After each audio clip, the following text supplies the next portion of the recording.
Hey guys, welcome to another video. Actor David Harbour knew precisely what he wanted in his first house when he decided it came time to buy one. A room, loft type, very New York apartment in downtown Manhattan. But as fate would have it, it wasn't so easy. Let's take a look inside David Harbour's stunning New York apartment. Number 5. The Search. He spent around 3 years looking before finding what he refers to as an uncut jewel in Nolita district. He describes the structure, which was once a manufacturing for wagon wheels, as not looking like much. The drywall was poor quality and the floors were uneven. There were 2 restrooms situated adjacent to one another for no other reason than to give the impression that there were 2 bathrooms.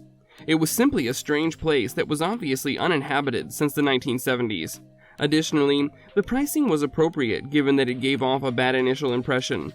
Harbour also knew he would be filming in Atlanta for over a year, which gave him the opportunity to do a soup-to-nuts restoration and eliminate his house-related worries. Number 4. Features that set it apart. Entryway, living area, and kitchen. David Harbour, star of Stranger Things, has old oriental carpets from Hassan's Rugs and tendrous feline wallpaper from Hermes in his New York City apartment. The room has a more retro vibe thanks to a picture gallery wall. Harbour's living area has 11-foot ceilings and large windows, which let in a ton of light. This old walnut chair from Cherish, which O'Donnell reupholstered in Missoni Homes' Kumba fabric, can be found in a particularly pleasant spot.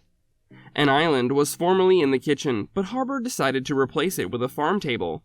The kitchen switch, according to Harbour, was one of the instances of a positive change order where it saved money. He acknowledges that he made a few changes as the remodeling progressed. Doug Johnston is the creator of the unusual pendant light hanging over the table. The kitchen has an open outside vibe thanks to open shelving that is filled with plants. The cabinets below have quartzite countertops from New York stone and are painted in Pharaoh and Ball's elephant's breath. Instead of a TV, Harbour chose a retractable projector screen. The centerpiece of the space, when not in use, is this wood and iron storage cabinet that O'Donnell purchased from First Dibs. The many plants that may be seen all throughout the flat were bought from Matthew Plassick. Custom bookshelves by Gramercy Design, built by Stephen Fonica, can be seen in the hallway. The latter has 2 purposes. In addition to providing access to the books, it can be taken apart and connected into kitchen rails to reach high cupboards. The Pennsylvania plant that made the tin ceiling is where it originally came from. O'Donnell purchased it from Demolition Depot and had the panels removed and painted white. Number 3. NYC Loft Space. Harbour hired Kyle O'Donnell of Gramercy Design, who had earlier created the actor's business manager's flat, to aid with the 1,400 square foot remodel. Harbour, a self-described scatterbrain, was impressed by O'Donnell's focus on details. He was thorough and highly enthused, according to Harbour. According to O'Donnell, the designer's major objective was to take inspiration from the local vernacular to put back whatever may have previously been there, and to renovate it with contemporary amenities to fit David's lifestyle, while preserving the elegance of a classic NYC loft apartment. Number 2. The renovation.